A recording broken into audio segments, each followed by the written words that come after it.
नीचे से धागा छोड़ा जाता है, तो उसको कहते हैं कि आप उसको थोड़ा सा ऐसे ऐसे तुनक मारते हैं, ऐसे तुनक, जैसे पतंग में नहीं ऐसे तुनक मारते हैं, ऐसे ख़ास ऑपरेशन के लिए है, हाई लाइंग फिशला के लिए है। इसकी ख़ास किस्म का एक तरीका है, इसकी केयर है, इसके बारे में कंसर्न है। भी हो सकता है कि रेशा ज़्यादा आए, ये भी हो सकता है थोड़ा सा ब्लड है, ये भी हो सकता है कि पेन भी हो। ये 3 चीज़ें घर पर ये आप लोगों के माइंड में होनी चाहिए कि इससे हो सकता है।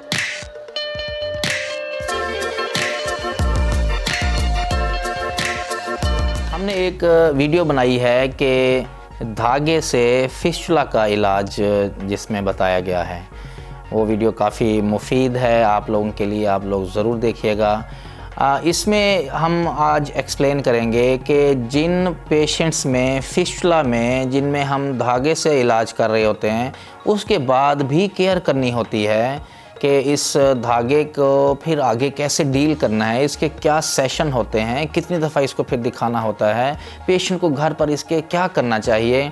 हमारे पेशेंट्स हमसे ऑपरेट करवा कर जाते हैं, फिर उनके काफ़ी सारे क्वेश्चंस होते हैं कि अब हम कैसे करें, इसके साथ कैसे डील करें।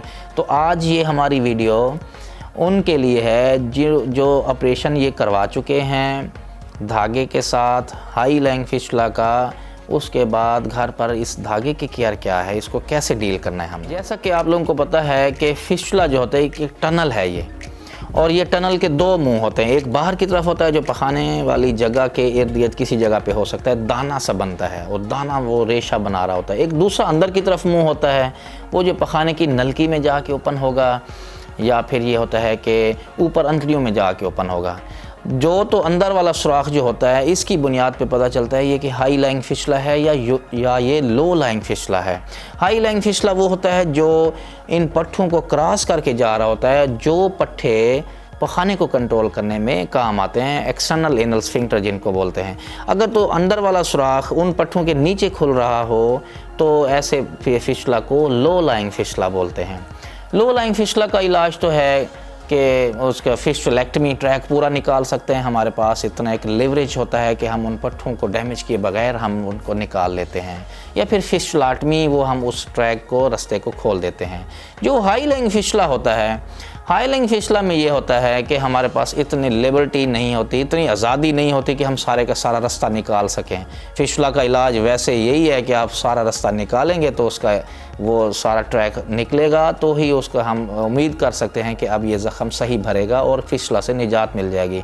लेकिन लिमिटेशन होती है हाई लाइंग फिस्टुला में, अंदर वाला सुराख जो होता है उन पट्ठों को क्रॉस करके जा रहा होता है या फिर उनके ऊपर से गुजर रहा होता है, और अगर हम इस दौरान पूरा ट्रैक निकालें तो मसला होगा कि उसमें से पट्ठे कट जाएंगे और पखाने का कंट्रोल ख़त्म हो जाएगा।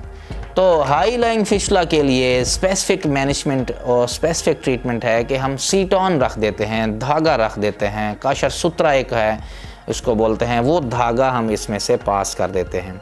ये धागा अब ये इस तरह होता है कि ये धागा उन पट्ठों को क्रॉस करके जाके उनको टाइट कर देता है। जब इन पट्ठों को टाइट कर देता है तो अब ये जो धागा, जो नाट लगी हुई होती है, ये पखाने वाले रास्ते से नीचे लटक रही होती है, इसका जो धागा होता है। अब यूजुअली जो एक धागा इस्तेमाल करते हैं हम, नाट तो इस नीचे की तरफ लगी होगी, उन पट्ठों के ऊपर से जब ये गुज़र रहा होगा, ऐसे गुज़र रहा होगा, नाट नीचे लगी हुई होती है, इस नाट के साथ धागे वो लटक रहा होता है। इतना धागा नीचे लटक रहा होता है कि पेशेंट इसको फील कर सकता है, इसको पकड़ सकता है। और यही फिर इसके बाद अब घर पर क्या करना है, ऑपरेशन करवा लिया आपने, अगले दिन आप घर चले जाते हैं। तो पहले तो ये होता है कि ये कुछ इसकी वजह से थोड़ा सा पेन हो सकता है, काबिल बर्दाश्त पेन होता है, कुछ दिनों में हो सकता है, पहले 2-3 दिन तक। ये धागे की वजह से जो घर पर चीज़ें हो सकती हैं, आप लोगों को पता होना चाहिए कि ये चीज़ें हो सकती हैं, इसके लिए आप लोगों ने परेशान नहीं होना।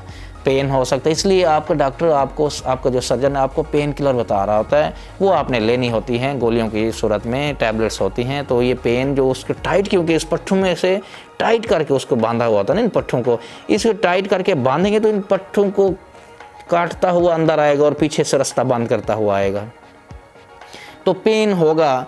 पेन के लिए मेडिसिन आपका डॉक्टर आपको बताएगा, तो उससे वो पेन ख़त्म हो जाएगा। पहले 2-3 दिन पेन हो सकता है।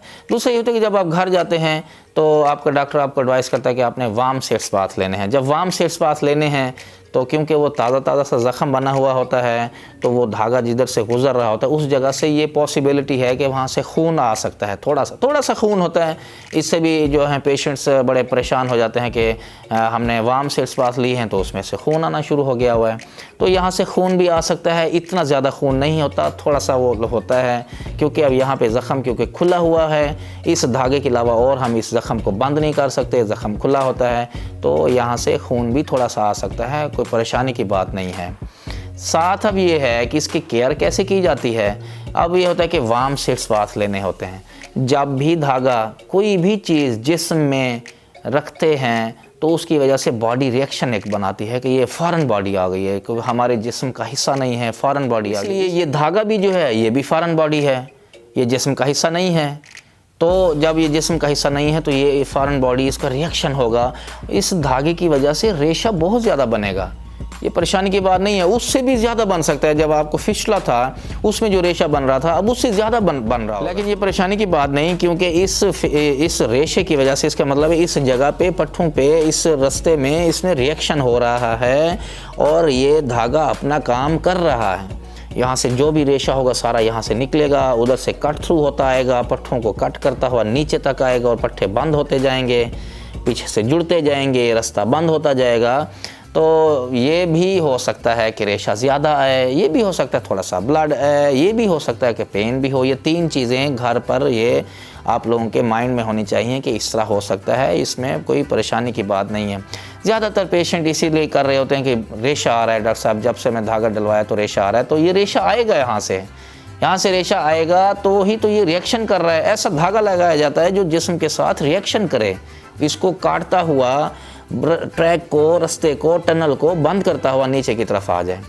अब फिर इसलिए होता है कि ये अब तो छोटे, अगर तो थोड़े फाइबर में से गुजर रहा था, थोड़े से पट्टों में से गुजर रहा था, ऐसा भी होता है कि ये खुद नीचे इसको काटता काटता खुद गिर भी जाए, और ये उस वक्त और थोड़ा सा जल्दी गिर जाता है कि बाज़ दफ़ा सर्जन अपने पेशेंट्स को एडवाइस करते हैं कि जब आपने टब में बैठना है और आपको ये दर्द भी नहीं हो रहा ज़्यादा, तो आपने वो जो धागे नीचे लटक रहा होता है, नाट से नीचे वाला धागा जिसे पेशेंट फील कर सकता है, क्योंकि लंबा सा ट्रैक नीचे से धागा छोड़ा जाता है, तो उसको कहते हैं कि आप उसको थोड़ा सा ऐसे तुनक मारते हैं, ऐसे तुनक, जैसे पतंग में नहीं ऐसे तुनक मारते हैं, ऐसे तुनक मारते हैं।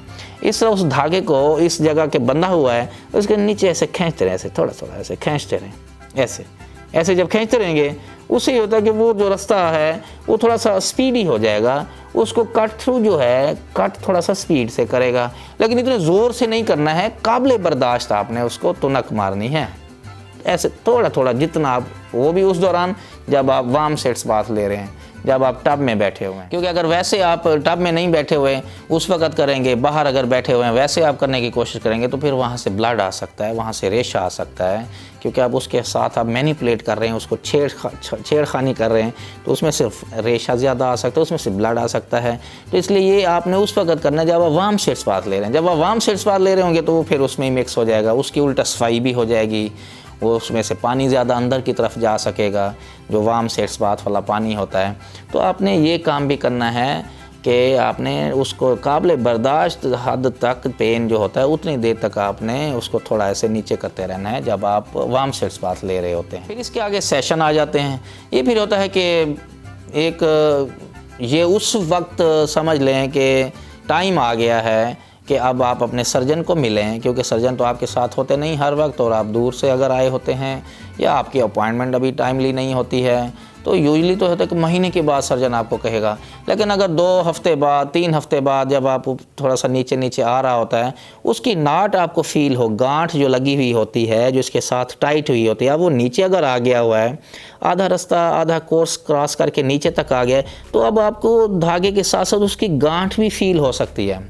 जब आपको उसकी गांठ फील होगी तो लूज सा हो जाता है इस वक्त, तो आप अपने सर्जन्स को ये इन्फॉर्म करें। इसलिए अपने सर्जन के साथ राब्ते में रहना बहुत ज़रूरी है। जब आप उनको इन्फॉर्म करेंगे वो फिर आपको दोबारा बुलाएंगे और नेक्स्ट सेशन होगा तो एक सेकंड थ्रेड फिर लगा देते हैं। सेकंड थ्रेड लगाएंगे और वो सेकंड थ्रेड फिर टाइट कर देते हैं, पहले वाला निकाल देते हैं और दूसरे वाला उस जगह पे लगा देते हैं और फिर वो टाइट हो जाता है। तो फिर नया प्रोसेस फिर ये स्टार्ट हो जाता है। थोड़ा सा ये प्रोसेस जो है ये धागे वाला थोड़ा सा लंबा है, लेकिन अल्टीमेटली सक्सेसफुल है और बेस्ट है ये ट्रीटमेंट। तो ये हमने आप लोगों को आज इसलिए इसके बारे में बताना था कि बहुत सारी कन्फ्यूजन होते हैं इस धागे के इलाज के बारे में। ख़ास ऑपरेशन के लिए है, हाई लाइंग फिस्टुला के लिए है, इसकी ख़ास किस्म का एक तरीका है, इसकी केयर है, इसके बारे में कंसर्न है। उम्मीद है आप लोगों को ये वीडियो अच्छी लगी होगी। अगर आप लोगों को ये वीडियो अच्छी लगी है तो अपना फ़ीडबैक लाजमी हमें इसके कमेंट्स में दें, और अगर कोई और क्वेश्चन है तो वो भी लिखें ताकि हम उसका आंसर कर सकें। और ये शेयर करें उन लोगों के साथ जिनके साथ ये प्रॉब्लम है, क्योंकि जिनके साथ ये प्रॉब्लम है बहुत परेशान होते हैं, उनको पता नहीं चल रहा होता कि किन के पास जाएं। जनरल सर्जन ने इसका इलाज करना है। लेडीज़ को ये प्रॉब्लम होता है तो वो लेडी डॉक्टर के पास जाते हैं, तो लेडी डॉक्टर अगर जनरल सर्जन नहीं है तो वो इसमें एक्सपर्ट नहीं होती हैं, यूजुअली अपनी गायनोकोलॉजिस्ट के पास जा रही होती हैं। तो इस जनरल सर्जन के पास जाएं, बर वक्त इसका इलाज करवाएं ताकि आप इस बीमारी से निजात हासिल कर सकें। वीडियो देखने का बहुत शुक्रिया।